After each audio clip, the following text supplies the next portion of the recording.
আসসালামু আলাইকুম ভিউয়ার্স, আমি আজকে আপনাদের 3 পকেটের একটি পার্স বানানো শেয়ার করব, যা খুবই অল্প একটু কাপড় দিয়ে হয়ে যাবে। ঘরে থাকা টুকরা কাপড় দিয়ে বানিয়ে নিতে পারবেন।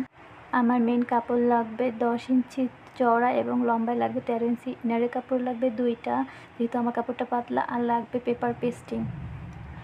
আর লাগবে একটা পকেটের কাপড়, যা 10 ইঞ্চি চওড়া এবং লম্বায় 6 ইঞ্চি। এবার আমি ইনারের কাপড়টা আমার মেন কাপড়ের সাথে জয়েন দিয়ে নেব, যেহেতু এটা পাতলা। সেলাই দিয়ে আটকে নেব চারপাশ।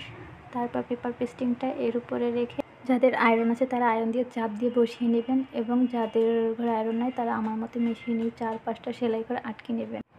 4-5টা আটকে নেওয়ার পর এখন আমাদের লাগবে জিপারটা 10 ইঞ্চি চওড়া নিতে হবে, কাপড়ের সমান। আমি একটা জিপার নিয়ে নিলাম। এখন জিপারটা আমি প্রথমে মেন কাপড়টা এভাবে সোজা পাশে রেখে জিপারটা উল্টো করে রাখতে হবে।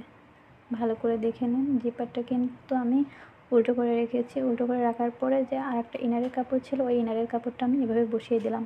জিপারটা কিন্তু মাঝখানে থাকবে ইনারের কাপড় উপরে, আর নিচে থাকবে আমাদের মেন কাপড়টা। তারপর আমি এভাবে উল্টে নিয়ে এখানে একটা চাপ সেলাই বসিয়ে দেব। আমি চাপ সেলাইটা বসিয়ে নিলাম। চাপ সেলাইটা বসানোর পরে এখন আমি নেব পকেটের কাপড়, যেটা আমি বলেছিলাম 10 ইঞ্চি চওড়া হবে এবং লম্বায় হবে 6 ইঞ্চি। এই কাপড়টা এভাবে জিপারের অন্য পাশে আমাদের জয়েন দিতে হবে। এভাবে জয়েন দিয়ে দেব।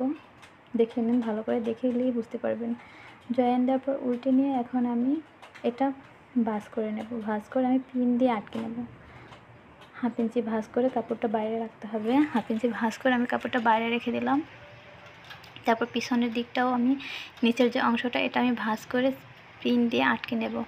পিন দিয়ে আটকে নেওয়ার পর এখন আমি এটা সেলাই করে নেব। সেলাই করার পরে এখানে যে এভাবে সেলাই করে নিয়ে নেবেন।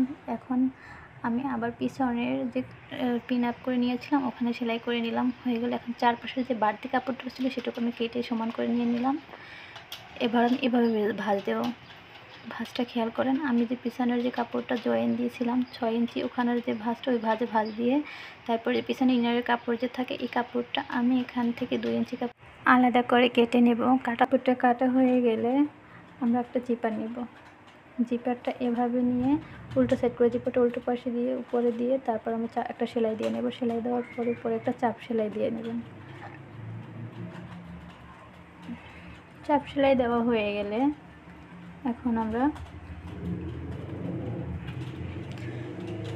2 ইঞ্চি কাপড় যে এক্সট্রা কেটে রেখেছিলাম, ওই কাপড়টা এভাবে জয়েন করে দিয়ে আবার চাপ সেলাই দিয়ে নেব।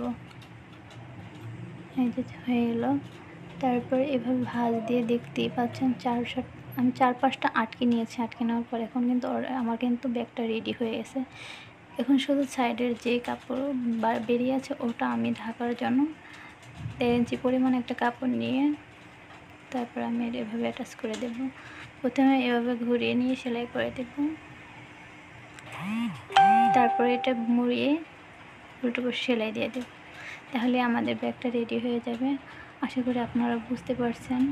আর যদি কোথাও কোনো বুঝতে সমস্যা হয়ে থাকে আমাকে কমেন্ট করে জানাবেন। আমার ভুল ত্রুটি ক্ষমা সুন্দর দৃষ্টিতে দেখবেন। এরকম নিত্য নতুন ভিডিও পেতে আমার চ্যানেলটাকে সাবস্ক্রাইব করে দেবেন। আশা করি আপনাদের ভালো লাগছে। এই যে রেডি হয়ে গেল ব্যাগ। টুকরো একটু কাপড় দিয়ে ব্যাগটা বানিয়ে নিলাম।